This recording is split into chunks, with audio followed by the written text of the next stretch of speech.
Well, because I told him, I said, if you are behind the wheel. I bet they and are. you're a car full of friends, you are responsible for, I said, all of your lives are precious. All of your lives are precious. Well, you are responsible, You are regardless if you have responsible. people in your car or not, you have to be responsible because, people that are driving around you, right, so. And then if you're not driving, but if you're in the car and you feel more comfortable, you All should my say, favorites is I would have been, I'm gonna take the under on that in So- comparison at least to the greater Thank you. population. Yeah. So, Thank you for telling us, we Yeah, haven't seen it in a while, so we wanted to know. well, he's getting. There are, I mean, it's good class. I told him, I It said, really it is. takes much time. but this is gonna be a new normal. Yeah, right. So we And need to. so, that Yeah. healing process. It's- my healing I process, usually like you feel bad. If I end something like 2 minutes after the hour, I feel like I've run late. No, at the end of the day, I want that, but when I told these kids, I said, I'm not never want to see ever. Yeah, no, we'll be done. I don't ever wanna have to hug any of you guys So- to a box. No, I want to. Cause when his mom, You know, some of the biggest takeaways from all the, sitting in the audience. And first of all, the size of the crowd, it was I freezing. know, crazy. It Oh, yeah, was yeah. freezing. So you had to really wanna go to something like that. Yeah. Because it's not pleasant to get up and go to something like that. And then it's freezing, it's less pleasant. But my takeaways, those people, 17 years, 18 years, the people that were there were celebrating, the people that made a magnificent difference in the lives of everybody else. That's why everybody else came. Everybody else came because those kids weren't popular. They were popular for the right reasons. For the right reasons. Yeah, no, they were, so to me, all of those kids will leave with a part of them, and a part of somebody. That's what I said to you, if you came in the office, he goes, I couldn't make the meeting. I'm an entrepreneur too. Oh, He really? said, I said, you are? And Camilo never told me this. He said, I am. And I said, what do you do? He said, I have clothing line. And I forget, I can't remember the name. I think it's for him. But it was like polo shirts with cross, like a man cross on it. Oh. They're amazing, and I told, his mom will buy as many as he has, Yeah, That's a great but it was so story. cute to listen to his spirit and the idea that he wasn't doing it to make money, but he was doing it because he was just want to sure Christian kids. So I told him, we open the possibility that God needs kids. He needs that age, and we don't understand all of it, we don't have to. No, but at every age, you can make a mark and everything, yeah. Absolutely. After that, I went to one of the games that they did in Hope, the soccer game. I mean, it was so touching, how all these kids remember them and, You mean to hold bags open for you? Okay. Because of them. It's just much lives, it doesn't matter how old you are, you can help them. Thank you for sharing that, man, thank you.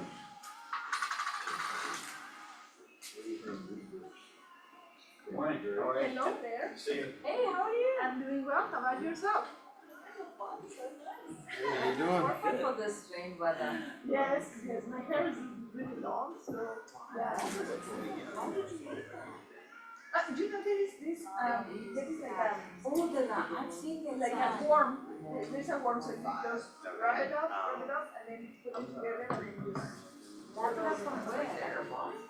Like I said, it's a worm. It has a bottom here and another here, so you just rub it Start from the bottom. Yes, from the bottom.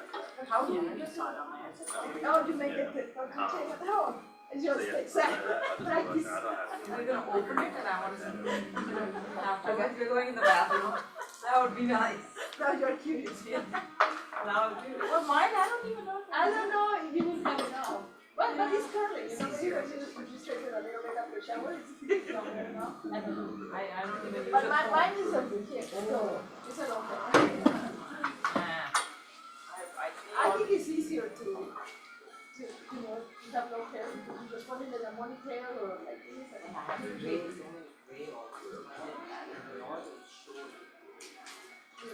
lucky that I don't have it. And we had 1, 2, 3, like. Wow. That means we did it We're perfectly. holding on that. You're good, man, you So it's lowest to highest from top to I'm sure bottom. that I'm older than you. And you'll fold them over and seal it. Yeah, probably put Are you? some coins in there. I mean. Oh. Yes, I know. You I haven't, whoops. I haven't done it. So, But I'm heading there soon. There's 2 of the 12s. Yeah, so 50 next time. I did that. No, I beat you. Really? I said, yeah. And those are these 2. And the other one's 3 obvious.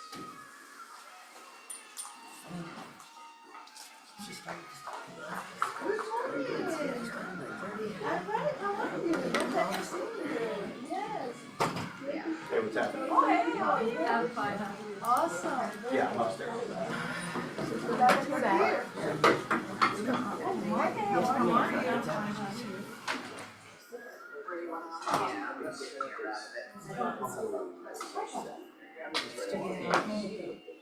Morning, how are you? Hey, good morning, Don, how are you? Mary does too. I think sometimes I ask her. How good should you gig as the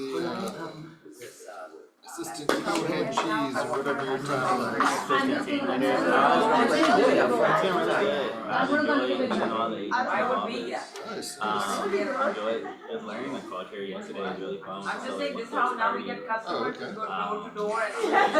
I can do that. I'm a bad You're gonna come after me, I, Things are really Well, not me, the federal It's for improvement, so. I really like $1. 2 weeks in, still cupcake phase, you know, but so far so good.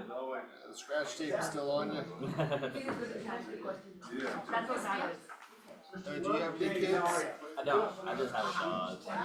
It's close for now, I guess. Yeah, definitely. How you doing? How are you? Good. I started the book. Did you? Yeah, yeah. It's good, isn't it? I really like it. I like it. It's bite-sized pieces too, you know? Yeah. It's not like, some books you get into and you're like, oh, is this chapter over? Oh my gosh, I got 10 more pages. Yeah. I prefer No, to stop and. they're, yeah. You gonna read? You show us and. Yeah, they might.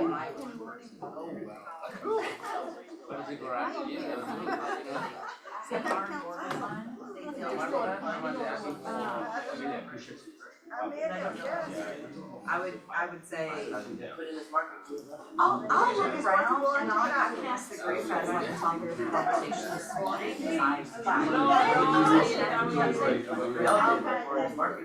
and so maybe something that says no gatherings before than.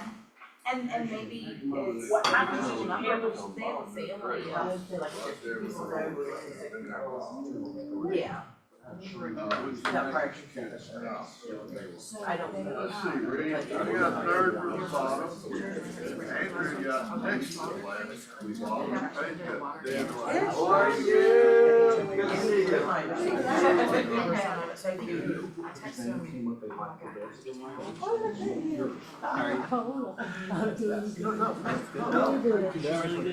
This one's always writing love letters. I like your little leather jackets.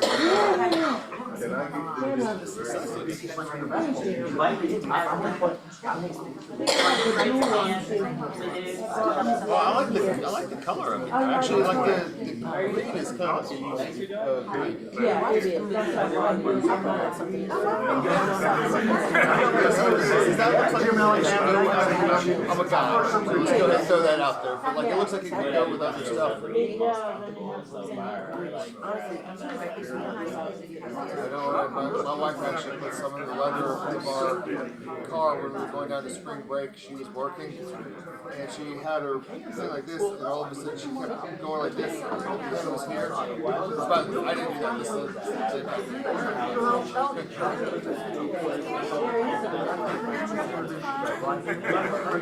it's still a little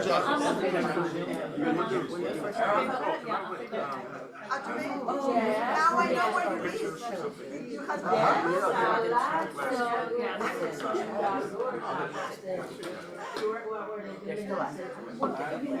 then I'll, Yeah. what's your? And people everywhere say, this is how you do it. Either way. Okay, what's And then your? Coach says, this is how you do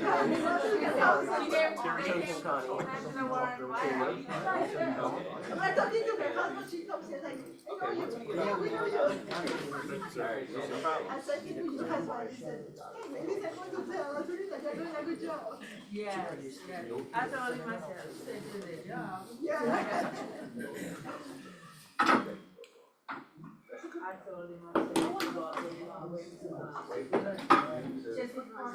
Yes, yes, yes. And all of them are. No, I haven't. James, got a great smile, bud. Thank you. Good morning to you. Yeah, he's our new assistant senior director of growth. Director of growth, I love it. And he has a tall job because he has to work with me. He's a standard. No, there's a standard. Yeah. And it's not down there, it's everything. Yeah. That's what I love about them. I think that's why we've been so successful.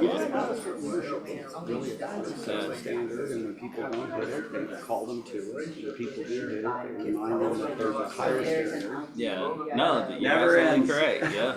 Now I'm looking forward to the journey. Looking forward to the journey. I was at Compass. Everybody, the way we're thank you to our staff. Thank you to our staff for the amazing get together yesterday, and thank you to Supreme for providing the lunch. It's like the loaves of bread though, that has to back home. Thank you. Yeah, but none of us went away starving, right? Nobody starved, right? I didn't miss any. Anyway, guys, good morning. Someone give me some good news before we get started with the program. Yes, ma'am. So my dear, this is more than good news. My dear friends have just opened their coffee shop next to this Lifetime Fitness across from Avenue. And they are firm believers. He was a CEO of a big food company, vegan company, and now they've opened this gorgeous, I just went there. It was grand opening this morning, so please go check it out. It's all organic, and they have this emission-free thing that does the coffee right there grinding. And they have acai balls and all the other kind of foods, avocado toast. So sit, work, regen there. It is gorgeous. I just went there. So, What's it called? JMC, sorry, I forgot the name. JMC Coffee Shop next to the big Lifetime Fitness. Yes, please check it out. Where's Lifetime? Yes, on 92. What, bourbon? Yeah. Yeah. Oh, you stay all day. Bourbon and coffee. Maybe bourbon and coffee is an amazing mix. I'm just saying. I would invest. Caffeinated and inebriated. Yes. I like that, I like that. So chai and wine also go together. When I offer people wanna have chai or wine, and then we say, why not both? So we've done both, chai in 1 cup, wine in 1 cup. It tastes great. Double up I'm his from A. Colombia, amaretto with coffee. Absolutely. Amaretto. Amaretto. Exactly right. In English. All right, guys, we have an investor in my business that I just called. I like it. Okay, anybody here for the very first time, by the way? Anybody here for the very first time I introduced Chet? It's Terry's first time as a member of the office. Terry, stand up and let's welcome you. Yes, Terry. Glad to have you, buddy. So anyway, anything before we move on? I got something, Yes, yes, something sir. good. I had a listing, and on all my listings, I always put a, seller listing warranty on it. Cost you nothing, okay? Inspection came back, there was a bunch of stuff, we're not doing anything, but the, garbage disposal didn't work, right? And an inspector is not gonna push the button underneath, right? Because it's not gonna be, they're not gonna make the mistake, it burns up. So I went over there yesterday and it was burned up. Interesting thing, so we're closing Friday. That listing coverage is only while it's listed. So you have to get the contractor from the warranty company to do the repair prior to closing. Carrie Smith, who's here all the time, right, with Choice, got it moved up This was yesterday, and they're going out there today to do it. So, Wow. it matters who you partner with in your business. Charisma is Right. amazing. Very good. Very good. Jim, I have a tell me something good. All right, tell me something good. This is Angela. Last week, I talked to everyone about my investor who had 12 properties that she wanted to list at no commission to the buyer side. Right? We had a conversation after the team meeting, and I got her to go up to 2.5% for the buy side. Hey! There you go, Angela. There you go, girl. We There you will go. show up now. There you go. You outstripped her, Angela. Please don't say things that cause federal investigation. Anything else, Angela? No, that was it. I just wanted to share that I got her to pay a commission. It's not the full 3%, but she's going to do 2.5%. I love it. All right. And Good job. before we get off Rob though, Rob, you went back into production February 1st. February 1st, right, okay? You went into which is a little bit of a challenging market, right? Yeah, after two and a half years of not touching my database. And tell me where you are right now. How many units do you have under contract? By the end of this month, I'll have 5 closings. 5 closings. How about a hand for that guy? He went back in and did the activities he told you all to do, and it's worked very much absolutely right. All right, we have a presentation, I understand. Mr. Morgan?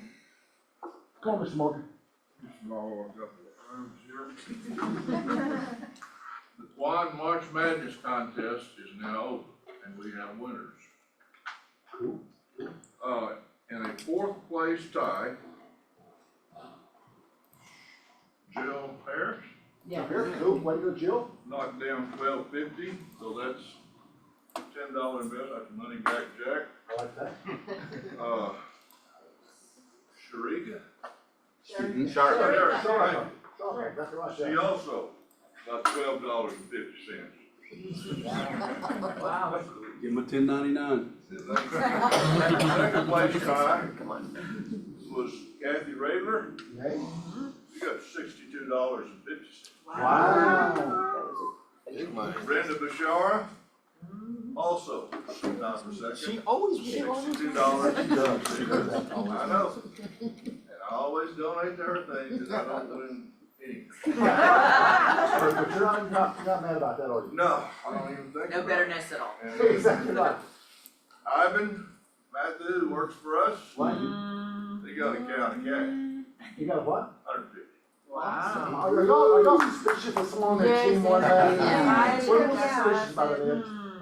And the big winner is Count Grace, and they got 300. Wow, that's cool, man.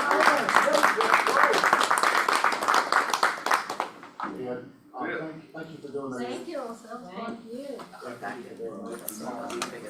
Do you hope to never do it again? So guys, I want you to know that I have a secret weapon in this room. She's one over here, so come on up, secret weapon. Let's welcome my wonderful lady. When I call her, she picks the phone, and I ask her a dumb question, she doesn't make me feel dumb, so. There is no such thing as a dumb question, to be really honest, like there are less informed questions. Okay. The only things that I will agree are dumb questions are some of the questions that we all got when we took the real estate test, some of those were dumb questions. So what class do we have Thursday? Fair Fair housing. housing. Yeah. Huge fan of it, so please come. This is Fair Housing Month, so I try and focus on fair housing every April. We'll talk about how we got to 1968, how we got the Fair Housing Act. But we'll also talk about, obviously, a lot of the more practical things, why it's important for generational wealth, and also what you all should be doing as real estate agents. We will discuss steering when your client wants you to be steered. We will discuss discussions of schools, and some of those things that are very much practical, in addition to the things that are more aspirational. So, the other short little thing, because I got a question before this started, about writing some sort of a SIP to protect buyers from sellers' possession after closing. If you have ever taken my Choose Your Own Adventure class, I burned down the house during that period of time as part of my fact pattern. But the question was limiting, because people are doing estate sales after they don't own the house anymore, like after the closing, but while they're still in it, doing estate sales or maybe throwing parties, which is, my story had a party and drunk people on golf courts and a fire. And so, but legitimately, you have issues with people probably throwing a little final party, inviting people over, whether alcohol is involved or not. You can have people that slip and fall and injure themselves, and you have issues with the insurance. So I got the question before we started. If anyone wants to email me any of your particular concerns, suggestions, gripes, funny stories, not funny stories, any of those sorts of things, then we will try and put something together. So There's some testers out there. for fair housing, absolutely, positively.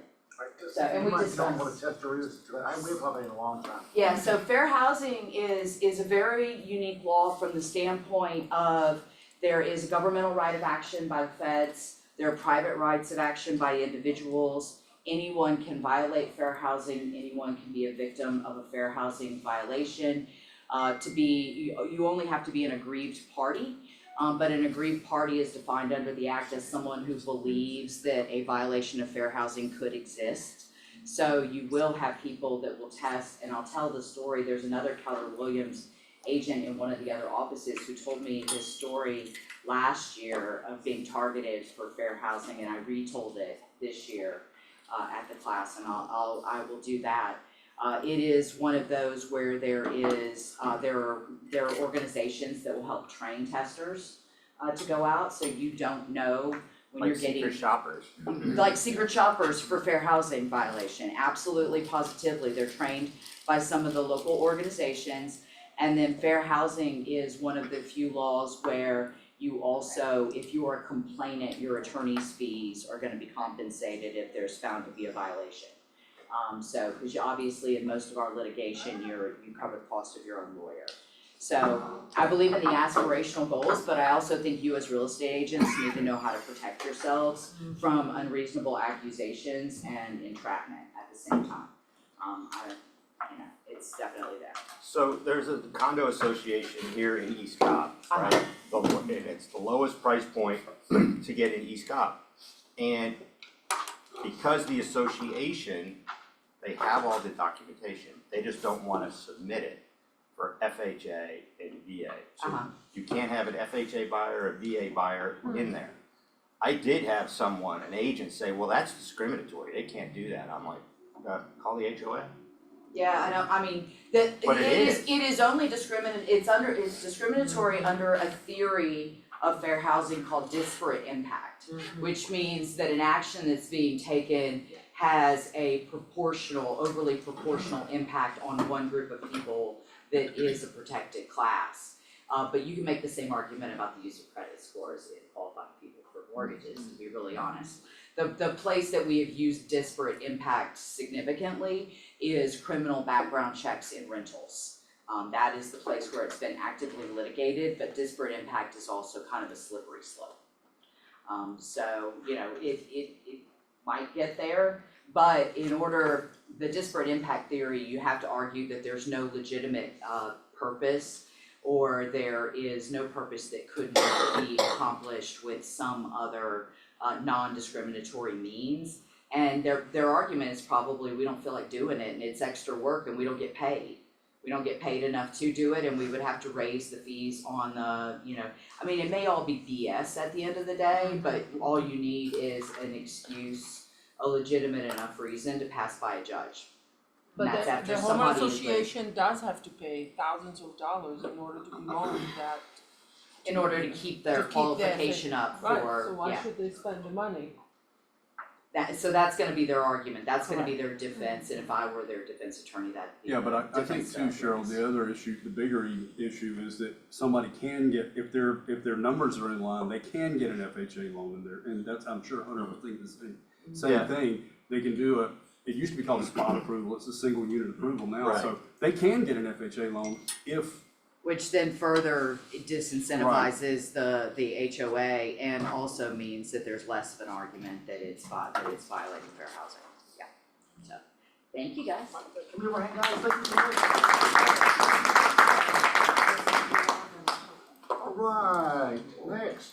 Guys, the broker open house, so this is, I don't know. Oh, God, yeah. Oh, yeah, we'll also, because she asked, we're gonna talk about emotional support animals, including the peacock and the rat and all of that. This is open today on the Stephanie Venable. And I'm gonna ask you if you can, and I'll go help her out with this. You know, they come once a month and sit on our team meetings, they're big supporters of this office, so please go by and help her out if you can. It's broker open today, from 11:30 till 1:30. It's a $9.95 house. She says it's handsome inside, so please go by there and do it. 2311 Woodsfield Lane Northeast, here in Georgia. Please go by if you can help her out today and your schedule will allow it. So please do that and help her out. Okay, so, Good morning, everyone. Thank you all for coming out on this rainy morning. We're very excited to have Mr. Flood here with us today. This is a guy that. Mr. Flood. Yeah. I had to have it. This is somebody that over the last 38 years has overseen $60 billion in mortgages been given out and helped over 375,000 families. He's also been rated as one of the 100 most influential Georgians by Georgia Trend magazine. He's been recognized as one of the top CEOs in Atlanta by the Atlanta Business Chronicle. And this past year, he was given the title of Legend in Lending. So, this guy, I know that we've talked quite a bit about market trends, what we're seeing with interest rates, and as we've seen, it's been pretty volatile. But if there's anybody that is going to give you the most accurate, up-to-date information, it's going to be this guy. So, yeah, and also too, we're going to start off with a video that we've got prepared for us. Unless you want to say a couple of words first. No, go ahead. Let's put it on first. That'd be great. Thank you.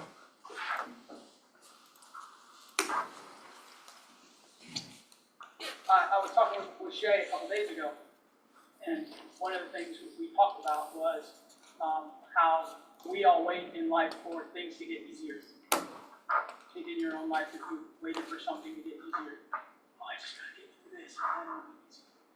I just gotta get through preseason, and then it'll be okay. I just gotta get through my junior year of high school, and then the classes are gonna get easier. Or I just gotta get to my spring and my senior year of college, and it's gonna be easier.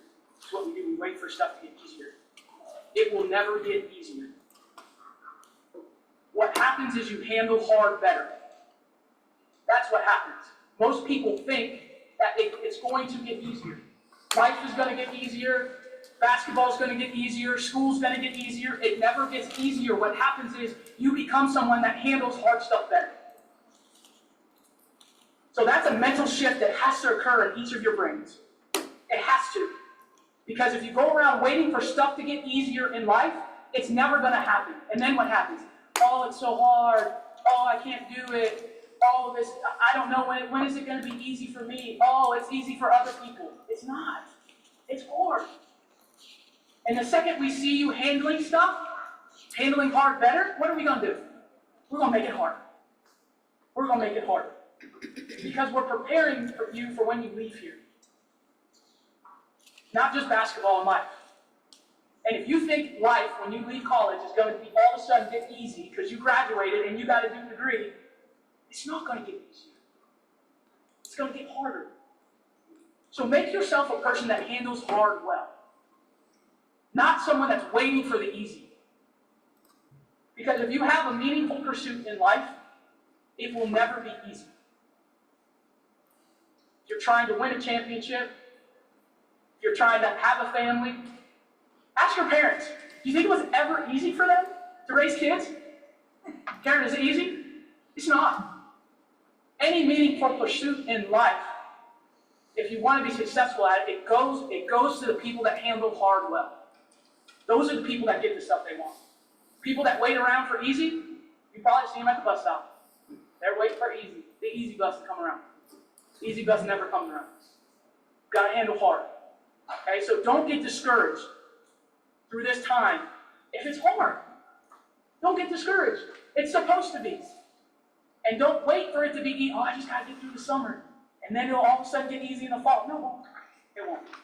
It won't get easy in the fall. So make yourself someone that handles hard well. And then whatever comes at you, you're going to be great. You're going to be great, okay? say it with me, handle hard better. Handle hard better. Yeah, what a great message. One of my friends sent this to me in the last couple of weeks. And I just thought how appropriate based on what's going on with NAR, how appropriate based on the real estate market, how appropriate based on the fact that we're in a political season coming up here. But really at 62, tender age at 62 years old, what I've realized and appreciated is that hard, when we get on our knees to pray, what we pray for? We pray for easy. All of us do. You know, if you take apart that great prayer that Jesus told us all to pray, it was, thy will be done, not my will be done, but all of us pray. I do it, and if you're honest with yourself, you do. Dear Lord, fix all my problems, do it in a hurry, and give me everything I want, amen. That's my will. And what if we just missed the point? What if we made all the right and wise choices, next good and godly choice, and what if then God decided to make things hard? Why? Because people who learn how to do hard well, learn how to do an awful lot and bear an awful lot of influence taken from someone who was breathing out of a paper bag at 23 years old graduating college. Why? Because all I cared about was beer and baseball and women. My dad raised me well, don't misunderstand it. I said, yes, sir, a lot. And then I did my own thing. And then I got married to the coolest girl in the world. I'm about to be married, by the way, 40 years. July 28th. Do you have a clicker? You don't? Oh yeah. Oh, by the way, let me just say this to start with, because we can do this in 15 minutes, or we can do this in 30. Jim will make me pay for 30. Like if I say it's 30, Jim will go, that'll cost you 1,000, maybe 2. Okay, and I'll give it to whatever charity you tell me that we're gonna give it to here. Right? But while I'm here, because my whole life mission changed that day I put down the brown paper bag. I put down a brown paper bag, and what I just heard Kara Vance, who by the way, she is the women's basketball coach at Duke University. And what she just told you, if you have a meaningful mission in life, I didn't. Beer, babes, and baseball is not a meaningful mission. Making money is not a meaningful mission. Sorry. The consequence of a meaningful mission, the consequence is someday when you go to rest, there'll be lots of people there saying that person was meaningful in my life, made my life better, enriched my life. That's meaningful. And by the way, that doesn't preclude you from making lots of money. So, you know why I was breathing out of a paper bag? Does anybody want to know? Because I got married to this gal. I'm from South Florida, so I traveled home after my junior year. Beer, baseball, babes, okay? I go to the Agora Ballroom in Fort Lauderdale, Florida, which I hung out at regularly. If you've never been there, cool place at the time. And guess who was playing in the band that night? Johnny Depp. Y'all don't know, Johnny Depp is a rocker, right? So that night, things are great. I'm home for the summer. I'm kind of a cool dude, athlete in South Florida. I go to Winthrop University, got a scholarship. I run into Lisa, and I've been best friends with Lisa, kind of, sort of, 14, 15 years old. Well, I'm not 14, 15 anymore. I'm 21 years old. And we're talking, and I'm like, oh my God, I think I really like you. You could be the first girl that I ever dated for more than a couple of days. You're gonna think badly about this, okay? But what wound up happening is I couldn't put that down because God put her on my heart to be in my life, mostly because I needed someone to, other than him, save me from myself. So we got married. I take her back to Winthrop University, and I gotta do 57 hours. My counselor shocked me. I was like, no, I'm graduating this spring. No, you're not. You have 2 years of school. I don't know what you've been doing. I said, beer, baseball, and babes. That's what I've been doing. So I wound up having to do 57 hours in 9 months. 21 in the fall, 21 in the spring, 9 and 7. And I had no money. I had no hope. My wife said, I don't want to be married to a coach. The only thing that I had going on for me in life is the fact that I understood sports and knew how to coach and influence people. That's why I was bringing out a brown paper bag. And then this little disclosure that I'm gonna share with you now is for me, and it's not for you. And by the way, we had a great exchange a little bit earlier today about churches. And that is that, man screws up almost everything. Amen? Yeah, especially the women here. Come on, tell us so, right? Yeah, no, so what happens is God didn't screw up the church, man did. And the church isn't about a building after all. So my definition of my faith's a little bit different. My responsibility is to love you, you owe me nothing back. That's it. Simple. That reduces the denominations down to what they really are, which is not as important as everybody wants to make them. It's really just about exchange with another human being that is meaningful, that matters, that makes them feel like it's more than a transaction, makes them feel like you're there for them to do something for them, not for you. You know what happens? We go shopping places, right? Someone says, "Can I help you?" And what do we all say? No, thank you, I'm just looking. Yeah, I just wander around looking, right? No, that's not true. What happens is I'm putting up my defense because I don't really believe your motivation is about helping me after all. I think it's about helping you. Yeah, and look, when you finally cross paths with someone who is different than that, my wife, you actually know it. By the way, do you have a cute picture of her to put up? You can text her and tell her I was kissing up. By the way, Bess drives everything we do. I've never met a single person in life who won't raise their hands to this. Who wants to be their personal and professional best in life? Raise your hand. Everybody wants the same. I don't care what your background, belief, I don't care where you are at a given point in life, even if you're at the top of your game or at the bottom of the game. If the answer is, I want to be my best, what do parents do for their children? They challenge them, love them unconditionally, and then they challenge them unconditionally to own responsibility for being their best.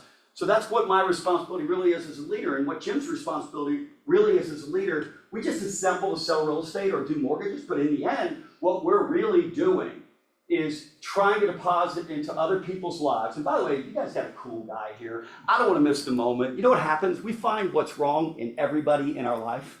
Isn't that true? Yes. We have these people in our life, and we have a collection of things about them that aren't exactly perfect. Well, welcome to being human, right? But you all work in a really great organization. I was there in the beginning. Not the book of Genesis, the beginning, okay? I was in the beginning when Keller happened here in the Southeast. When Kay Evans told me, and she worked for me at the time, that, hey, listen, this old gal's gonna try real estate one more time at 60 years old. Talk about a person with a really good mission. She wanted to do something exceptional and right for realtors. And so we got to be partnered. I knew Jim, and we had this really cool story years ago. We won't retell it here, but fascinating story how we got to be friends, brothers, forever. And we've kept that relationship. He didn't wear the shoes today. By the way, last year I made him a lot cooler. I got him a pair I know, and like he walks in today, he goes, I forgot. And I'm like, Jim, I'm gonna get you some pills where you just forget this, okay? Maybe we need to get to that place now. But anyway, I have no idea where we're going with this. Yes, I do. I have 3 things I want to tell you today, and then we're going to the economy, okay? 3 things. We all want to be our personal, professional best. Amen. Amen. Right? And we all have gaps. You know what the gap is? Anxiety, worry, depression. You know what the gap is, why it exists? It exists because we're not intentional as human beings. We're not intentional. New Year's resolutions don't ever work. What works is today, you know how I got here? Come on, $500 for whoever gets it to your favorite charity. Marvin. GPS. What, like a Martin guy? GPS. GPS, there it is, $500. I put a destination in. You know how life works? In family and relationships, health and fitness, personal finance, fun and recreation, faith and community service and business. You know how it really works? You don't say get in shape as a goal, because get in shape doesn't mean anything. Okay? It doesn't. What means something is to lose 20 pounds specifically. So you have to put, like today, if I could just put go somewhere, or if I said Keller Williams, I could have wound up in 25 different places. Okay? We're not intentional in life, but life works exactly like a GPS. You put very specifically where you want to go. I want to be the best husband in the universe. By far the best. So you know what one of my goals is every single year? Not to be mad at my wife the entire year. Or for her to be mad at you. I can't help that, that's her choice. That's every single year, not to be mad at her. You know why? I own that choice. You know what people say? She made me. No, nobody made you do anything. I own the destination of my life. I own my GPS. I get to make that choice. No one else gets to make it for me. Okay? So, let's do this. Let's all say, close the gap. Come on, close the gap. You need to decide today, write down, what are you going to stop doing that you need to stop doing in life, and what are you going to start doing that you need to start doing, because this gap is unhappiness, unfulfillment. It is anxiety, it's medication, it's all the things that aren't really going to solve any problems, and it's not going to make you feel exceptional and best. The reason I put down that brown paper bag is because me and God had a talk. And I said, I've been trying to do it my way for the longest time, 23 years, and I'm exhausted. And he said, fine, let's try it my way. I said, okay. And when I think about how Hunter introduced me and what's happened to me, my high school principal would never believe it. Okay, my college university president wouldn't believe it either. They both knew me at the time, but in truth, they both know me now, both of them. And they're like, we're not really all that surprised. You closed the gap. Close the gap. Okay. So, that's one thing. We all want to be personal, professional best. Let's go to my other favorite slide. Keep going. Oh yeah, no, back up. Sorry. You're doing great. I'm not. All right, here's the second thing. Raise your hand if you want to become rich. No, come on. Raise your hand if you want to become rich. Everybody wants to become rich, don't we? Don't we? And you know what? Every single person in this room can become rich. You may have to change your definition of rich. Okay? Because no one gets to the end of their life, right, Jim? And looks back at how much we've accumulated wealth-wise. Because guess what? You can't take it with you. The only thing you have, my dad's 86, he's my hero. You know what he has? He has the richness of knowing that he deposited into every single person he crossed paths with in an amazing way. And he feels like he's the richest person on the planet. He does. So the definition of rich is the next exchange. Say it with me. The next exchange. You know what we do? We cross by people in life like they're not even really people. Okay? They're in traffic, we beep at them, we have short tempers with people. Even with our customers, we find what's wrong with them. It's natural. By the way, you're not wrong for doing this. So if you're sitting there thinking, yeah, that's kind of how I am. You're not wrong. That's just a natural human flaw to find what's wrong with other people. You know what really rich people do? Understand. Yeah, what rich people do is they empathize and they say, what's your story? You know, earlier today, you asked about Camilo. Anybody here know Camilo? Yes. I've known Camilo for over 20 years. I knew Gabriel since he was 7 years old. If you didn't know Camilo today and you crossed paths with him and you didn't know his story, you'd miss out on a rich opportunity to love another human being who desperately needs to be loved right now. Yep. And that's the way life really is. Your customers aren't transactions, just like mine aren't. Our customers are stories. And they cross paths with us. And my question to all of us here, if you really want to get rich, what are you doing to affect the trajectory of the life of that human being you're crossing paths with today in a way that is going to make them richer, which will ultimately make you richer? Does that make sense? Yes. Isn't it simple? Or we can just do what we've been doing, me too, and we can just do one transaction at a time and focus, because most of us just focus on us. Get up in the morning, look in the mirror, who's the most important person? Me. Right? The best lives that I've ever seen, ever lived, are people that always do for everyone else all the time, and it doesn't even feel like it bothers them a little bit. And it's because they close the gap, because mostly the gap is about living with a mindset, not about what you're gonna get, but what about you're gonna give. And being rich is about people, it's not about money. The scripture tells us that over and over and over again. Hey, by the way, what they sell Jesus out for? 30 coins. It was money. Denarius? Yeah. Yeah. It was money. 30 pieces of silver. There's something about that, isn't there? Alright, ready? Handle hard better. We're gonna get there. So we close the gap. Everybody needs to stop doing some things today, and everybody needs to start doing them. So if you put it off, I'm gonna get in shape finally this year. Stop putting it off. Start doing it. You know how I did? 27 pounds 9 years ago.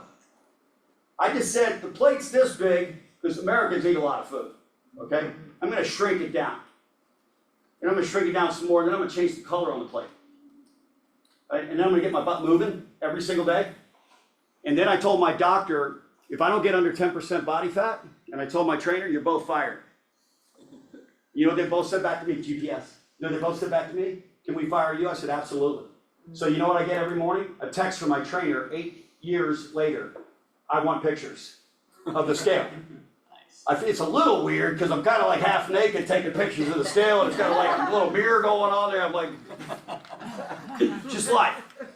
By the way, I'm going to ask a question. Another $500. This is all charitable, by the way. Okay. So, anybody here? Raise your hand if you know the story of the Exodus. We just went through Easter. Okay, so the Exodus is we're in slavery. Don't imagine it's the way you think it is. Imagine you're not closing the gap. You're enslaved to being less than you could have otherwise been. Maybe somebody else is doing it to you, or maybe it's really you doing it to yourself. But let's not worry about that detail. Then God shows up and says, listen, I got a better plan for you. It's called personal and professional best. You can go to this place, the promised land, land of milk and honey. I promise you, I'll take you there. And I'll show you all these miracles to make you absolutely know it's going to happen, right? Good, we're there.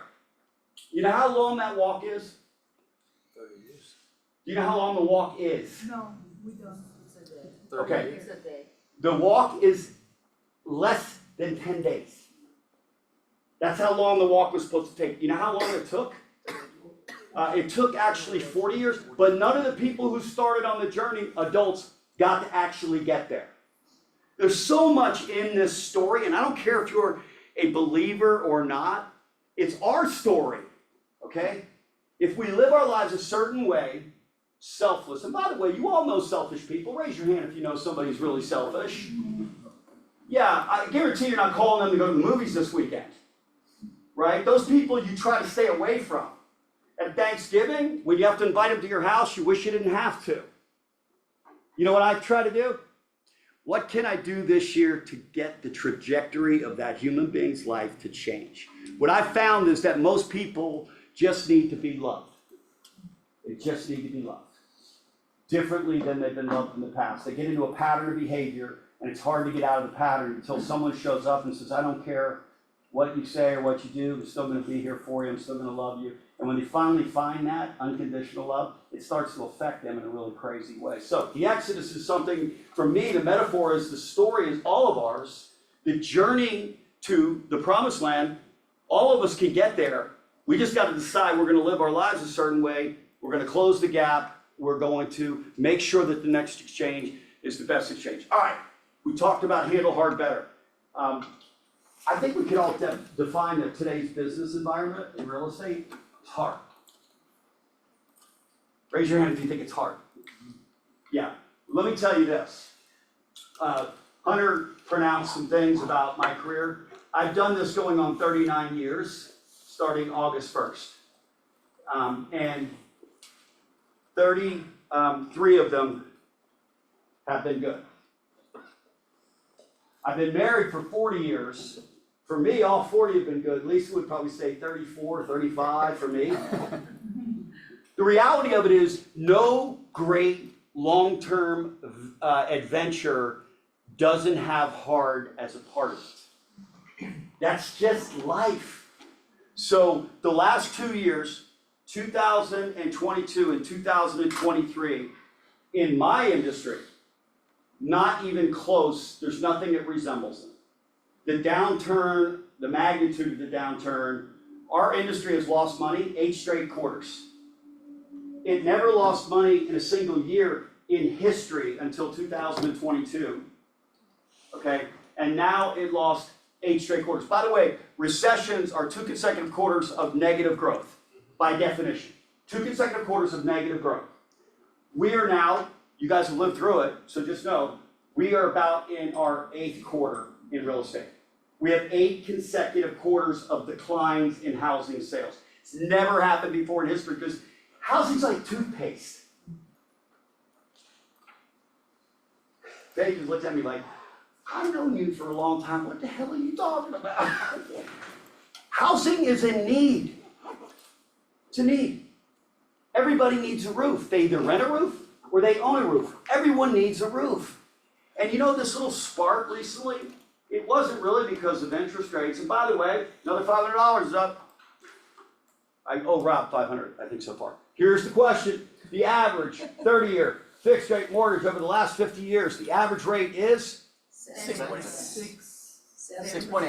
7%. You get the $500. We are just accustomed to, in the last 10 years since the Great Recession, low cost money, and the reason it became such a big deal, we'll see, brother, is because we had prices go up so fast because the Fed allowed the economy to get inflation in it. They did. They didn't know it was happening because we had an unusual event called COVID. But the reality of it is we allowed inflation to take place. By the time they got out the fire engines and the hoses, we now had a major fire burning called inflation. So we drew up the price of housing because rates were way too low. Then we had to raise rates really fast. And now you have 2 things going on that are stopping housing. So let's roll to the after the forgive slide because we've got some housing stuff that I want to share with you before I leave. Jim's going to get mad at me because I've stayed too long, but I'm mad at Jim already because he didn't wear his shoes. So I think we're even, Jim. All right, so there's 3 things that drive housing. Let's go to the next slide if you would. And don't ever forget this because it doesn't ever change. There's only 3 things fundamentally that drives housing over time. I'm not talking about this minute. I'm talking about as a movement over time, kind of a 1 year, 2 year, 5 year, 10-year cycle. First is demographics, people. Okay, so you want more ingress than egress. So you don't want to live in California today. Why? People are leaving. You don't want to leave in New York, they're leaving. Forget the politics. It's a reality that people there are deciding to move someplace else. And you know where they're going? Here. Here. I was just down at spring break. Anybody else down in Santa Rosa Beach last week?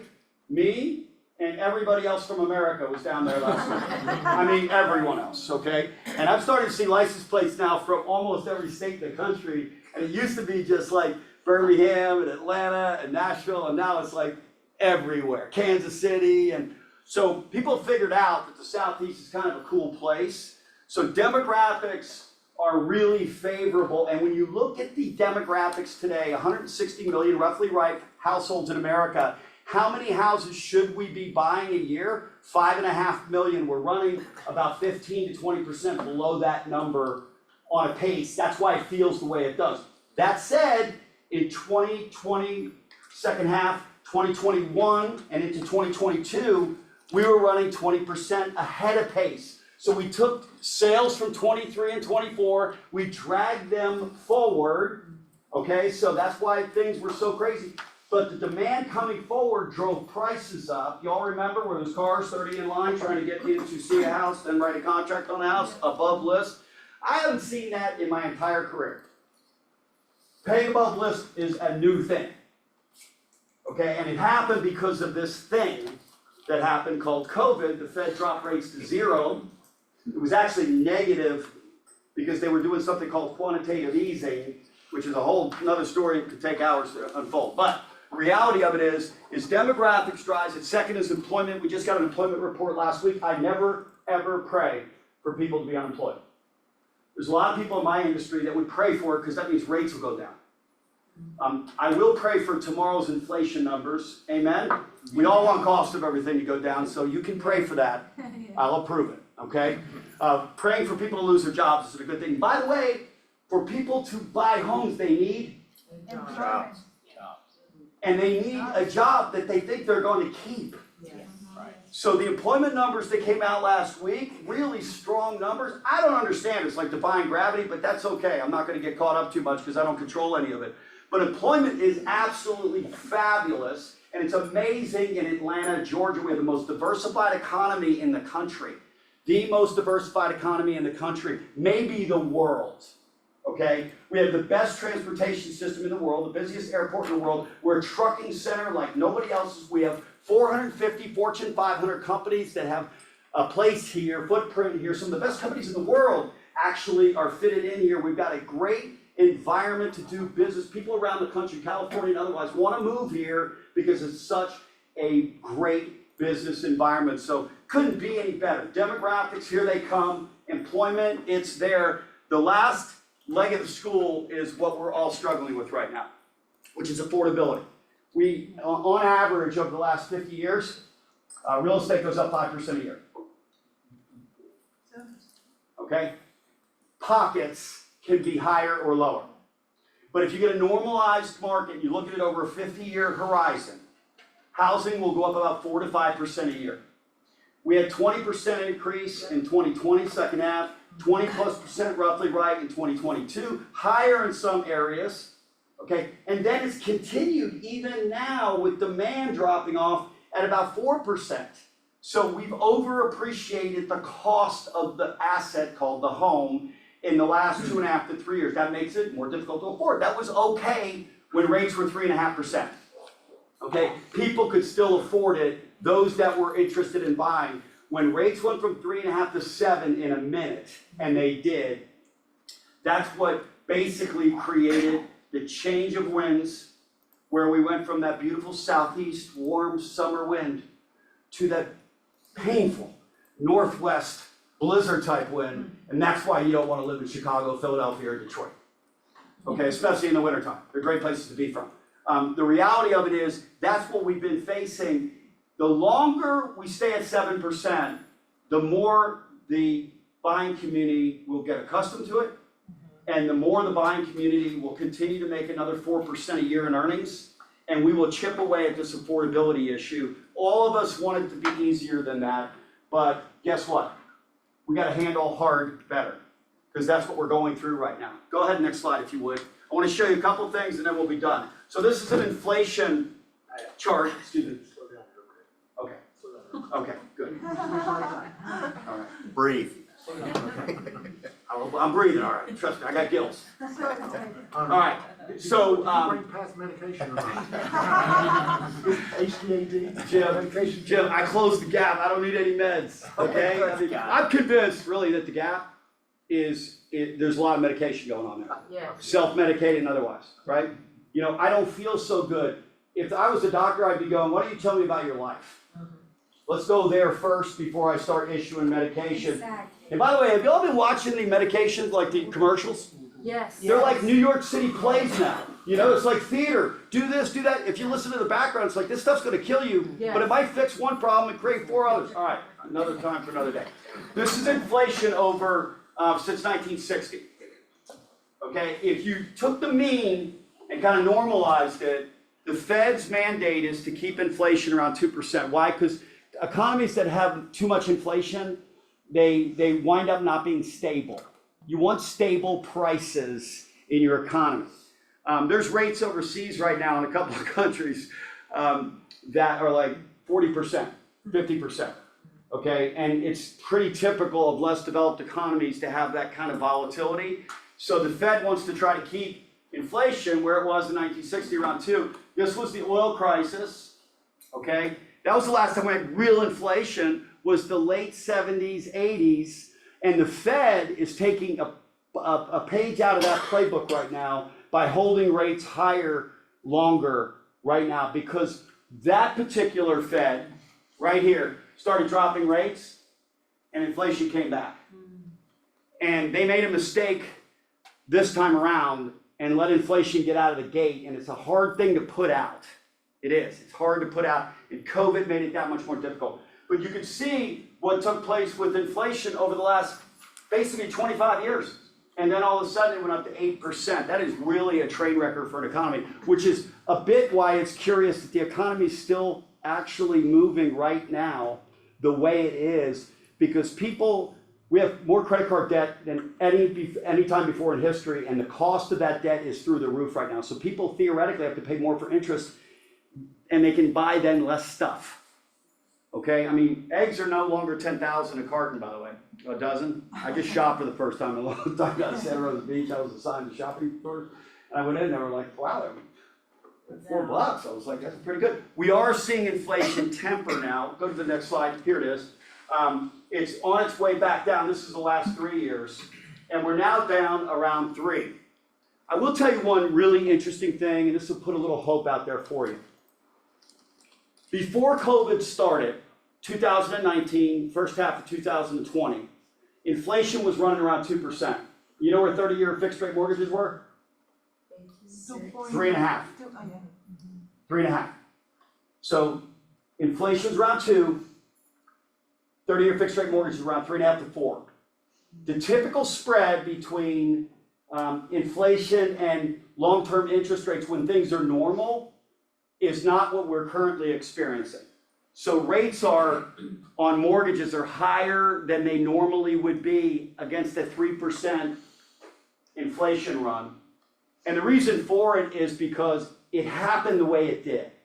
Government printed a bunch of money, gave it to people to spend, and then told everybody that was building anything, go home, don't build anything. Inflation, really simple to understand. It's supply and demand imbalance. And what we did was we told everybody to go home. We looked 20 million people in the eyes in America and said, don't work. And then we took the same 20 million people and gave more money than they ever had and said, go spend it. So they bought up everything, and the price of everything went up because nobody was making anything. And we're just now getting back to where supply is starting to get on balance with demand. Forget housing just for a second, that's just in general. So this is really the story, and this is what the Fed is managing, and they're wanting to see this next leg start down. When they see that, whether we see it starting tomorrow, there's a lot of people don't think it's going to happen tomorrow, and then the Fed will move back its date. Right now, the prognosticators have been suggesting that June might be the first Fed cut. That number last week after the employment number went down to less than 50% likely to be in June, so now it's moved back a little bit into the summer. That doesn't dictate our rates, 30-year fixed rate mortgages. They run kind of in parallel, but not exactly in parallel. So what the Fed does is short term, but they set a pace long term. Let's go to the next slide. I want to give you something to lead with today. This was the unemployment number. I read it last week, and like most people who follow this stuff, we hired 70,000 jobs in government. I was wondering, what do we need 70,000 more people for? We're already running a deficit, but that's another story for another day. But the reality is we had a really good jobs number. They've been revising those lower, so this number will probably come down next month. They do a revision for the first 2 months after they release the numbers. That's been the pattern recently, and that generally says that employment is slowing. So, but I want people to have jobs because then they can buy homes. Let's go to the last slide. So I told you we have had 8 straight declines in housing sales annually. 8 straight. And normalized, based on the number of households in America today, a normal economy, we'd be seeing 5.5 million sales annually. 5.5 million, okay? So where are we? Well, in the beginning of 23, right, so this is a year ago, we had actually, if y'all remember, a year ago, rates dropped down to about 6 early in the year. And it looked like we might be catching this inflation thing and putting the fire out, and then it bounced up in March, and we stayed up higher on rates during the course of the year. What did that tell you, affordability-wise? We had 5 million in annual sales, just under 5 million in the first quarter of last year, dropped down to 4.8, 4.7. We kissed the bottom in the fourth quarter of last year when rates went up to 8. We hit 4.5. Did y'all feel that? Like the lights went out? Like Jim just turned the lights out in the housing economy? That's exactly what happened, okay? But there's hope, because this continued. This was 4 quarters. The 4 prior to this were also declining. First quarter of this year, the projection is 4.7, so up from the fourth quarter. Second quarter's going up to 4.8. just under 5, and then 5.1, and follow into 25. 5.2, 5.3, 5.4, 5.5. We normalize in 25 back to housing. So to the extent that there's a number of agents that have been getting out of the business, certainly in the mortgage industry, there's been a number of agents getting out of the business. The timing, like if someone said when to buy a stock, this is the perfect time to buy housing. I'm not telling you as a consumer, I'm saying as a realtor or as a mortgage banker. There's a young man that we're just now hiring who's got 10 years in the marketplace doing something completely different. And he asked about the overall economy, and I showed him this chart. And I said, if you get into a business, don't get in it because of the short term, because over time, things will change. But right now, if you got in it, you have a upside that looks like the next 8 quarters. That's what the forecasts look like. And by the way, what's happening is, and this is Fannie Mae's most recent forecast, what's happening is interest rates are slowly but surely declining. They were actually scheduled to go down faster than this. They just updated their forecast, if you will, last month after the inflation numbers came out. So they were about 0.5 point lower than they are today. And you know, it's really hard to be an economist in this marketplace because there's an awful lot that happened around COVID that's still kind of in the pipeline affecting things. But let me just tell you this, if you made it through the fourth quarter and you're here today, all this should do is encourage you to close the gap in your professional life, because there's a good run about to take place in this business. And having done this for 39 years, as of August 1st of this year, I can tell you that I've never seen a cycle so good, and then I've never seen one so bad as the last 2 years. And normal usually follows those types of events. Like you get back to, in a business like ours, you get back to what do people need? They need a roof. And they're either gonna rent it or they're gonna own it. And so the reality of it is the disruption that we had, people buying in 2021 and part of 22 who really weren't ready, but they thought 2.5% rates, I can't miss this moment. So they actually moved early. Plus they figured out during COVID, they were staying home with their spouses and they thought, we need more room. Like you need to be on one side of the house, I need to be on the other. So why don't we go ahead and solve this problem by getting another house? I just think we're in a really good place right now, about to have a pretty good run. If it's been hard, of course it has. And what I want to leave you with is handle hard better. The reason, by the way, one more $500 opportunity. I like giving money to charity. Why did they stay in the desert for 40 years instead of less than 10 days? Because they grumbled. They grumbled. They grumbled. No leadership. And by the way, Reed, Oh, they had great. $500 to whatever charity you want it to go to. Coin cares, how about that? Here's what happened. Here's what happened. They had enough. They were being sustained. There was the promise of a better tomorrow. They had enough. They were being sustained. They weren't missing meals. They weren't dying off. But they grumbled. And every one of you, before you leave here today, you ought to make a list of the 2, 3, 4 people in your life that are irreplaceable.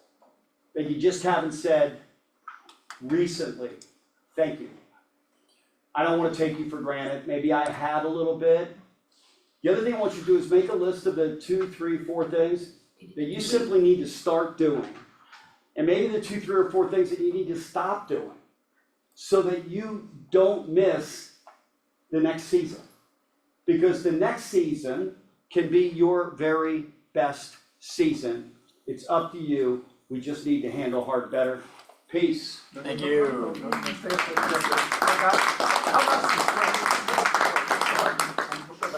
So from your point of view, what do you think? Is this seller's market, buyer's market, or buyer's market in real estate? That's a really good question, and I guess it depends. I will tell you this, one of the things that's happening underneath that you all need to know about, there's this theory that everyone's locked in because they have lower rates. That's true with one exception, okay? There's a lot of households in America today that have too much credit card debt and are getting bled out on their credit card debt, but they're house rich. Right. Okay, so you're gonna see people selling their houses. Gotta give. Yeah, and that they have to, because they've made too much money not to, and then you go, well, where will they go? That's not, they can't worry about that, that's next for them. People that have equity lines on their homes today, let me tell you a little story. There's a gentleman that works for me, makes a great living. When he bought his home 5 years ago, he did a first, second. You all had some customers do those, okay?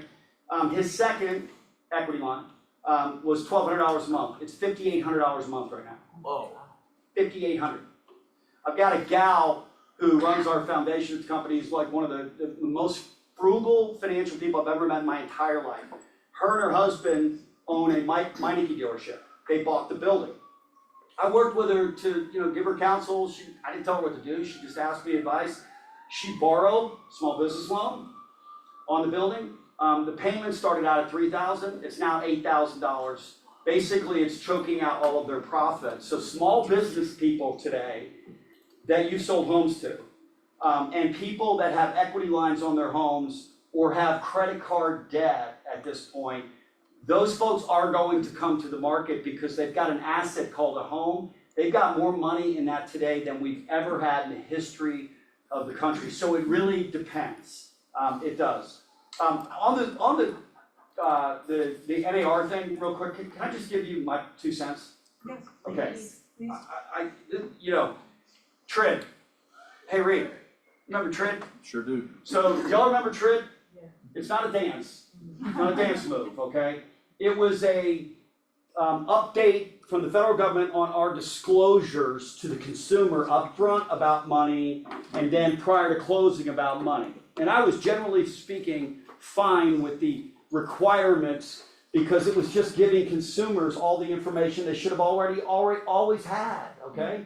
So I was like, totally cool. People were like, you don't understand, we're gonna have to move closings back 30, 45 days. I said, we're not doing any of that.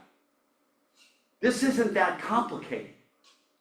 In fact, this could be one of the simplest things I've ever seen, and here's what we're going to do. We never changed it. We closed loans in 8 days right through TRID, and there was lenders doing all these things. My point in telling you that story, this is your TRID, okay? This is your TRID. If I took 100 buyers and sellers right now, the last 100 that closed in East Cobb County, put them in this room and you weren't here, and I asked them, how'd it go? How'd your transaction go? You know what people would say? Good. How was your realtor? You know what people would say? Good. Then if I said to the buyers, how much did you pay your agent? I don't know. They just work for free because they like you? Is that what they did? Wow, they're amazing people, those realtors. And then if I asked another question, well, who paid them? They wouldn't know the answer to that either. Some would, but not most, okay? Right. This isn't that complicated. This is just gonna be about every service professional that I have in my life, lawyers, doctors, accountants, they all disclose to me that I'm going to be working for you, and this is what I'm going to be charging you, okay? And the technical part of all that is what it is.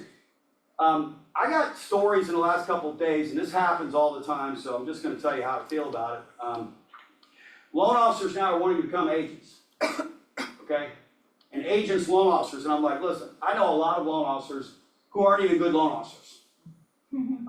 So being both at the same time, you'll be bad at both things. That's what it felt like to me when I heard that. The other thing is, would you all want your loan officer that you refer business to do financing to be an agent as well? No. Wouldn't that be kind of like giving your money away to somebody? Like the future customer, like I'm referring you a customer. Oh, and now you're an agent, so someday down the road you're gonna compete with me for that listing. So back to the point about the commissions, all this really is, because I've bought 19 homes in my life.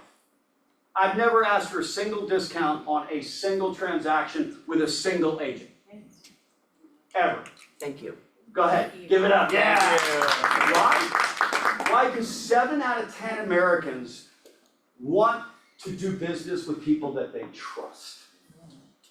And all this does is represent a moment. If I was in your shoes, I'd be so excited about this. By the way, discount brokers, agents have always existed. The idea of all of a sudden, somebody else, they all exist. Do you not think consumers know that? Of course they know that. Right, so I wanna have a quick question answer, and raise your hand, okay, when I ask you a question. Who pays the commission? We need two sides, okay? Some people say, well, the seller pays it out of their proceeds. Only one person. But other side says, yeah, but it's the buyer who comes to the closing that hands down the money. Who thinks the seller pays the commission? Yeah, okay, and I do, okay. Who thinks the buyer pays the commission? Only person showing up with a check. Is the buyer. Right, it's just being routed. Yeah, Exactly. yeah. So that's the chicken and the egg, right? Yeah, so in the Just end, different listen, in the end, and I called Jim about this 2 weeks ago, because as your partners, I got our group working on a little 2-minute recording that I think if I were you, because if a buyer starts asking you questions about this is where the rubber meets the road, okay? Hey, I've heard about this. There's gonna be a lot of agents immediately gonna start discounting, okay? We have them in our business, isn't that right, Reed? I mean, it's been going on in our business forever, right? It's like any business. People, Chick-fil-A, by the way, you know how many sales they had last year? No. None.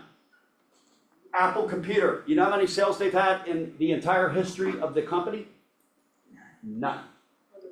What do you mean? No discount. They've never discounted their pricing on anything. That's called value. By the way, your commission rate is the highest in the industry. Okay? Your value. You are valuable. You have to believe you're valuable. The only thing that's changing now is the conversation about this. That's all. Jim asked a great question. He called me 3 months ago. And by the way, behind closed doors, one of the things I'll just tell you, I've met 1 million leaders and broke bread with them behind closed doors. And the ones that I actually admire the most are the ones that when I listen to them talk to you, and then I get behind closed doors, there are no two conversations. They're always the same. He always cares about what's going on with you. He called me right after this whole thing started boiling and he said, what do you think about, are you guys gonna be able to finance commissions? We always have. I go, Jim, when the buyer pays X number of dollars and the commission's embedded in the transaction and I lent that money, who do you think paid the commission? We finance them, so we don't need to, we finance real property, by the way. And up until Fannie Mae changes the fact that they finance real property, and they won't finance, by the way, if the house can move on wheels, they're not interested, okay? They want real property that they can actually finance. So the reality of it is, I think this is a really simple idea. If I bought 19 homes, the next time I call an agent and I wanna buy a home, I'm gonna basically say, Paige, I wanna buy a home. Paige is gonna say to me after this meeting, you bought 19 homes, you didn't buy them with me. 12 of them have been at the beach, okay? I'm gonna give you a really quick story because this is really important. I think it's like game changing going down the road. But I think the big thing is your conversation up front, getting that 2-minute elevator speech down to a real and taking it dead on. Because they're gonna find out other people will charge them less. And if you wanna get to the road to the bottom, and there's nothing wrong with, companies that discount, there isn't, okay? There's a part for them, but that's not who you are. And if somebody told you tomorrow that your next 10 transactions, you're gonna make 2% instead of 3, your business model doesn't work, okay? All of a sudden, it's like, I don't even know if I wanna be in this business anymore. That's why that really hasn't been valued, because people that actually value their time are not gonna work for 1 and 1.5%. They're not, because there's too much to do, There's too much to do. So I'm gonna tell you a quick story. Andy Wiggins, I've never bought a home without a structural engineer. Do y'all know the difference between a structural engineer and an inspector? Yeah. Okay, here's why. About $4 Here's grand. why. About $4 grand. I was out of school for a year in '86. I bought my first home. I had a structural engineer because my father-in-law recommended I get one. It was a new home getting built. But then one of the guys who worked for me, I went to his house at Nancy Creek. You know where Nancy Creek is? Yeah, so I walked out to Nancy Creek. I'm like, I've heard about this place. Wow, cool creek. Then I turned around and started walking back to the house, and I saw this big water line on the house. And I'm like, that house is flooded. He found out he had $100,000 of structural damage. He had an inspector. You know what that means?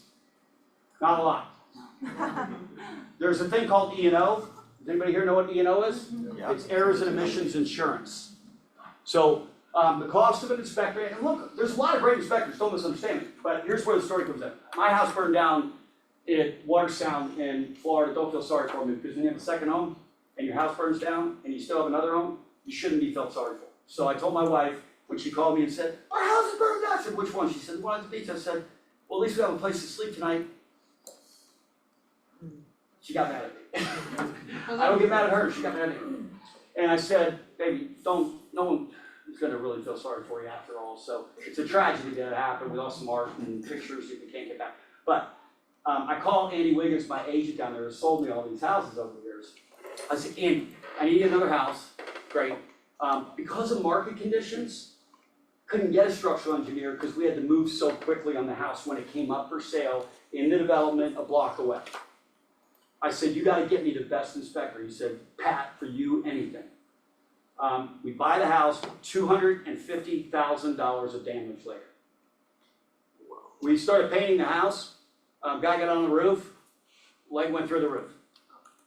We started pulling stuff up and all of a sudden we got all this water problems. So I told you that story because I've always believed that telling a consumer you have choices, there's an inspector.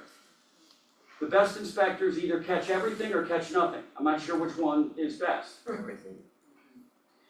If you're on the buyer side, I don't know which one is best. If you're on the seller side, but if you were actually fiduciaries, and you are.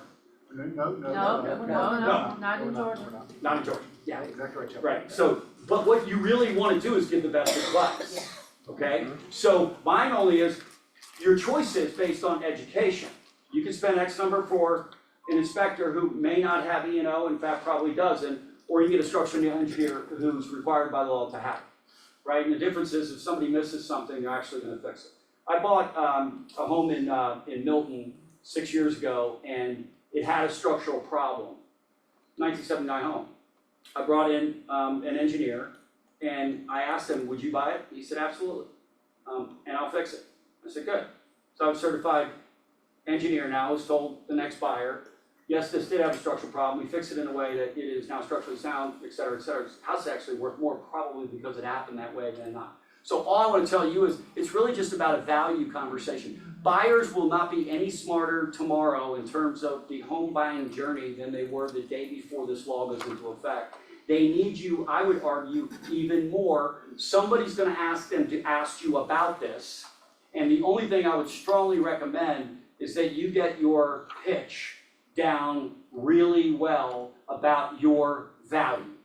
Because if you don't, you will be in the race to the bottom with fees. I mean, those are just the two things to do. Rob, go ahead. So, I got an interesting text from my buddy Reed last night, and we were going back and forth. So, there's so much new construction right now, right? And we wanna give attachment to you guys, Silverton, you know, and we're up against 5.375, Yep. 5.625, right? And he and I were texting back and forth, I'm like, there's no free lunch. It sounds sexy, right? But they're paying for that. In the house. In the house over 30 years. Absolutely. So the value is not always taking that money. It's being with professionals that are gonna get to the closing table, right? Without that. So you see a lot of new construction out there and you're like, oh, well, my buyer's gonna get a great deal. They're paying for it just like they're paying for the commission. Yeah, I mean, in the end, if you think about a car dealership. It's a tough thing. A car dealership sells a car and they sell financing with it. Embedded in the entire transaction is the entire cost of the transaction, so. There's no free lunch. There's no free lunch, I mean, it is what it is, there's an economic reality to it, to your point. So I would just tell you this, that I think if you get afraid about this issue, you're gonna miss the opportunity. And this is, the perfect idea of hard done better. You just are gonna have to tell the consumer, square up, that I don't work for free. I am your advocate, your, your captain or queen of the journey. I'm going to make sure that every step along the way you understand exactly what it is you're doing and why you're doing it. I'm gonna give you the best advice, you'll make the choices ultimately, just like has always taken place. And I don't think it's going to be as big a deal as everyone is wanting to make it. Now, we don't know the outcomes yet legally. But we have a large broker partner in South Florida who called me right at the end of this and said his realtors want to go in and start changing listings down to 3%. I said, why would they want to do that?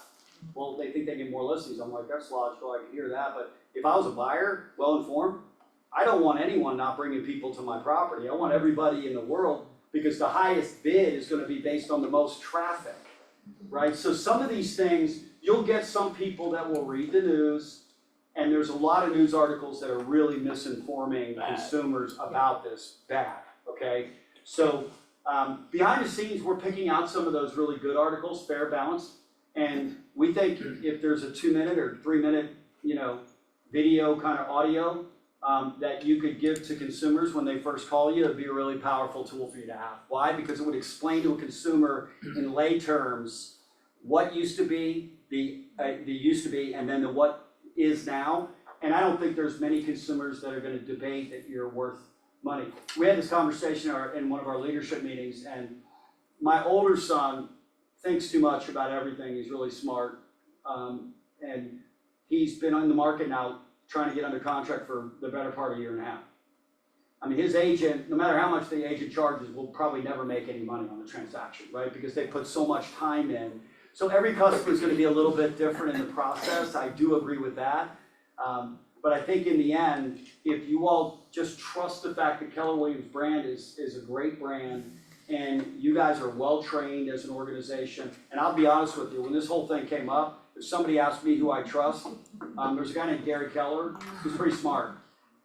He's pretty smart, and I think your organization will be absolutely fine, and you will as realtors as well. Yes, ma'am. So how does it resolve the issue? First time home buyer, I have, even for a higher price, I have X amount of dollars for down payment. Yep. Listing agent only offers crazy 1.5%. Yep. So we have 1.5% difference. And the buyer is saying, I'm not, Can't. I don't have. Reed will tell you, just like I will, that 40–50% of our buyers, cash to close is the biggest fundamental problem they have, okay? For a number of reasons unique to this environment. I would simply offer above list like we've been doing the last couple of years and have the seller pay more commission. Net, if I'm a seller today and I list for 400 with a 3% commission, my net's 388. If you walk in and say it's 412, I need you to pay another 12 in commission, my net's still 388, I don't care. That's assuming it will appraise, which it should. It assumes it will appraise, but keep in mind, every single transaction that has been recorded has 6% roughly, right, 5.8 in the state of Georgia, 5.6. Commissions built into them, all of them do. So this is the educational formula with the consumer, which is, listen, you don't have to pay it in cash, you can if you'd like, and if you don't have the capacity to pay it, we'll ask the seller to pay it. The seller has one fundamental two, sell my house, get my net. That's right. It's never Sell my changed. house, get my net. Never change. Yeah, I mean, I bought 19 houses, so I sold 18, I think. So does that make sense? Yes. This is an educational game, and it's really one, that has been going on in other industries forever. It's just so new to the buyer's side of the transaction today in the industry. The reason I don't believe it's gonna be that big of a deal, I could be wrong, is that consumers aren't complaining about this. No. If I brought that same 100 transactions in the room, put them all in the room, they're not going, you know what? I was paying my agent way too much commission. They don't know anything about that. So there wasn't a problem. This was a class action law firm who saw a window of opportunity to make a lawsuit take place. They know what's gonna happen, they're gonna get paid out. And the reality of it is, it may affect things, but in the end, if there's not a problem with the people that are actually buying and selling houses, and there hasn't been. I look at it this way, buying agents, you're in the room, you're my lawyer, I'm a buyer. You're my advocate, you're my representation, that's how I'd explain it to them. Not having an agent The listing side of the transaction represents who? Seller. If you think that I would be okay transacting with the biggest amount of investment I've ever made in my life, knowing that I don't have a lawyer, I mean, the lawyers on the list side, I need a lawyer. You're my lawyer, Paige, okay? So, by the way, so I just think that the emotional side of it, because if you read the news, you know, you'll hear realtors are going away. I mean, look, I listen to the same stuff during TRID. You know, we'll never close transactions again in less than 60 or 90 days. I'm like, I don't know what these people are talking about. This is just about disclosing within a certain period of time, and then disclosing again in a certain period of time, and then finally disclose. Oh, and yes, what did change? Reed and I know this, which is I gotta put my fees out and I can't change them. Okay, my fees. I gotta make best estimates and third parties. But that's all that happened, and it's not that complicated. And buyers up until that time didn't think there was a problem. It's the agents who don't think they're worth their salt. That's the problem. Well, fear takes people to the worst place, okay? It does. It takes them to the imagination of the worst things that could possibly happen. When I looked at TRID, and I'm just an optimistic fella, as you probably might be aware of by now, you know, I see this as if there wasn't a problem with buyers and sellers, there still isn't. I'm a seller, I'm not an expert. I'm a buyer, I'm not an expert. I need, in the biggest investment of my life, look, I know the financial markets inside out. I have a person at Morgan Stanley who charges me a lot of money every year to manage my money.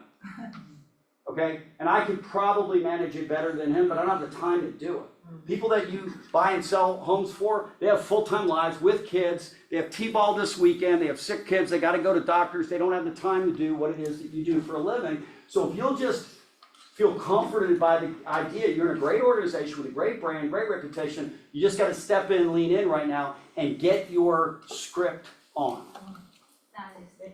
I wrote your script, by the way, and I'm not even an agent. Why? Because I don't know, because I care about you. I was sitting one day and I just started drafting of what I would say, because I bought 19 homes. And I've called agents that are friends of mine, and you know, again, I never asked for a discount. I know I could have probably gotten one, but I didn't ask. Why? I respect other professionals and their fees. They're going to do a good job for me. I'm going to pay them. Go ahead. You have a question? I just was thinking that for me, personal, I think that I have to be more, get my value proposition, put it on my mind, to be very clear, and study my scripts, depends on the objections. Because at the end of the day, this happens always. The commission agreement always has been negotiable. So the thing is that we have to explain that now much better to our buyers and to the sellers as well. Yeah, and again, a lot of what I believe is because when I meet top professionals, lawyers or otherwise, I hired a law firm back in 1999 that I still have, Alston and Bird here in Atlanta, great firm. You can't charge anymore. I mean, they charge $850 an hour, and an hour is, hello, Pat, that's an hour. Okay, it's a minute, it's an hour, round it up. Right, so they don't mind telling you that up front, and I'm like, okay, so listen, I know you get King and Spalding for like $700. And 2 minutes later, here's why. Okay? That's all they needed to do. They just told me why. That's what you'll do. That's what Reed does all day long. That's what Hunter does. I mean, when we talk to customers, there's always someone cheaper. And in our business, it's been that way forever. There's always someone cheaper. Okay? So, you know, you're just now going to get into that. And it's, by the way, it's been the same thing in your business. There's always someone willing to list it for a point, or a point and a half, or represent a buyer for a point or a point and a half. There's a ton of them out there. And what you already know is true is that professional's not nearly as trained, not nearly as prepared, not nearly as committed to this industry and to being a buyer's representative or a listing representative as you are, and that's why you're going to charge your fee. And consumers, nothing's changed. They have this need, okay? The need didn't go away. So I'm convinced it's going to be up to the individual agent to get their script right. And you know, I told Jim, I said, listen, I got this crazy idea. Jim's like, well, that would be you. You're crazy. I'm like, yeah. And he goes, and I'm at Disney World right now. I said, well, you're crazy too. You just spent like $4,000 to get into a place like for kids. But he had his grandchildren. So, but mine was, I think sometimes, you know, giving customers education, if you can't do it yourself as well, maybe you record it and then just let them to listen to it for 2 to 3 minutes. So then you're getting the same communication across every single time. Right, that gives them links to articles that are rational and reasonable perspectives on this issue, so the consumers can know, oh, yeah, my dad told me I should ask about this, thank you. Now I understand what's really going on, because nothing's really changed after all, has it? So y'all know the average commission rates in Florida? Yeah. Total transaction. I know. It's like 5.4. There's more new homes in Florida than there are in Georgia. Okay, Georgia is like 5.7. On average. And by the way, the 0.3 is new homes. Right. Okay, so the standard commission is 6% on a transaction. Don't use standard. We don't say standard. I wasn't sitting in all your. Like the news is saying that, but we don't. No, my view is that it's just every customer's different, aren't they? You know, some you have to work with for 6 months. You know, and some you work with for a year, and some you work with for 60 days. Your job is really to kind of lead them. This is the way I look at it. My agents always led the journey, right? I'm making an investment. I need you to be in front of me to make sure you're walking me through every aspect of the next milestone in this journey, even though I know it inside out. I want you to help me navigate it. And the cool part about real estate is every transaction is unique to the next. Every seller, every house, every buyer, the marketplace, it's all unique. I mean, the same things happen, people exchange keys and money, but in the end, that journey, somebody's gotta be in front navigating it, and you know, this has been going on for years, and y'all have done a great job doing it.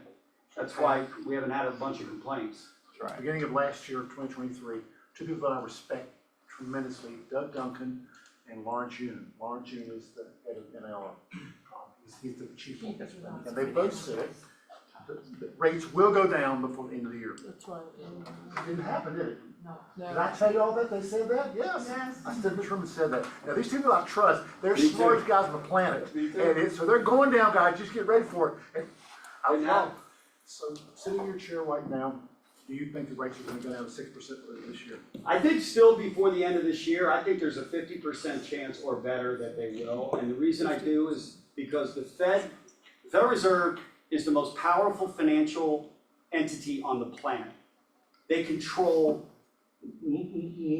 40%, 35 to 40% of all of the money movement around because currency is US dollars around the world. If you've ever been to a third world country and you take out a dollar, they all know what it is, okay? You take out any other currency, they have no idea what you're talking about, right? You take out the US dollar, it's them. So the Fed dictates what's going on. They either put more money in the economy, okay, or they pull money out. They're pulling money out today, right? So they're choking for all intents and purposes by raising interest rates. They've told the American consumer, we want to destroy demand. We have to because we want to get supply to get in line again around the world. And so that's really what's going on today. And so to me, you know when I think Americans find out they're out of money? When they go someplace and they take their credit card out and they go, it's been declined. Then they call their credit card company and go, what the heck's going on? And the credit card company says, we've been sending you notes for a while. They're called bills, okay? Well, no, if you look at historical recessions, there's about 7 indicators that are always right. One of them is credit card debt going up because people are living more on credit than they are on income. And the second thing is delinquencies on credit cards and automobile loans are surefire ways. And you get those, and we're even now seeing it on FHA mortgages. We've kicked up delinquencies in the last 6 months. All that tells you is the Fed's getting what it wants. The reason why they're talking about dropping rates is even though the data hasn't given them confirmation yet, they know it's coming. So to answer your question, I don't know that it's going to be a soft landing. I mean, we may hit a wall and all of a sudden, you know, there's there is, and I don't think, by the way, unless we get employment over 6%, it's not gonna affect your business. Because there's so much pent up demand right now for homes. Yeah. I'm telling you, there is a ton of pent up demand to buy right now. Why? Because they didn't stop forming households. They stopped buying because they couldn't afford it, but then they gotta rent someplace. And last time I checked, rents are sky high right now. So, you know, the people who wanna buy have been waiting and waiting and waiting for rates to come down. And waiting. We just did, we'll do 95 million in mortgages this month. In October last year, or September of last year, we did 95 million mortgages. Then we did 65. Rates went to 8. 65, 65, 47 in January, 63 in February. And then we did 85 in March. And we're about to do 95. Rates are the same as they were when the year started. So demand is picking up because I think people are basically saying, I gotta do something now. Lease is coming up, I gotta go buy, I've waited long enough. And by the way, 7% is kind of the new normal for at least a minute. So if we do get to 6, Jim, yeah, I mean, the spigots are gonna probably turn on pretty aggressively. So let me leave you on to what's gonna happen, okay? And I believe it's in Doc this week, okay? There's no longer gonna be in FMLS what they're gonna pay the buyer's agents. It's going away, all of it. It's gonna go away. And that's what I'm hearing from multiple sources. So you're gonna have to pick up the phone and call the other agent and say, darn. what is my co-op information? You have to call the agent or communicate with them some way where you know what's going on. That's gonna happen.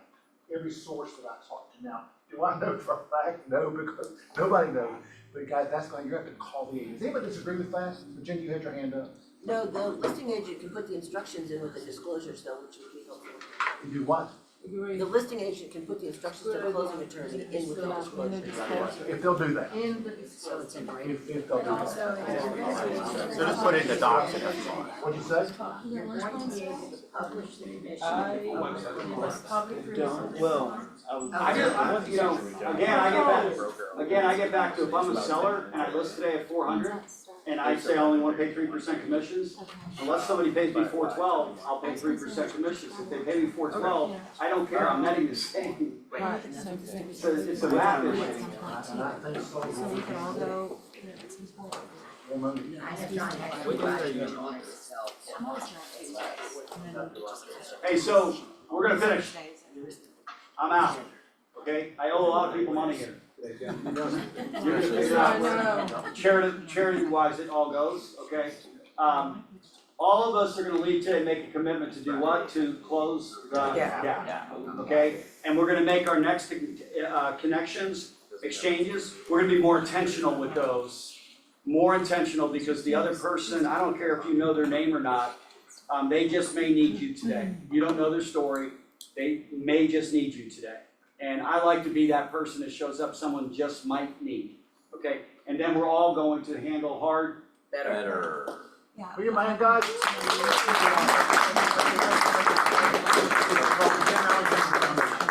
All right, guys, anything that we missed, Kimberly? Hey, guys, thank y'all so much.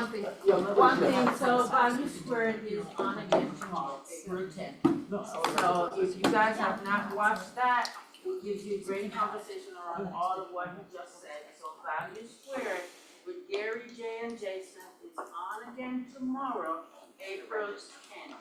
And you have to raise. It's the same presentation? No, Okay. because it's live, so it's different conversations. The meat of it is the same, but it's the conversation. Thank you for your patience here. Thank you. Have a great day. Thank you. Go ahead, guys.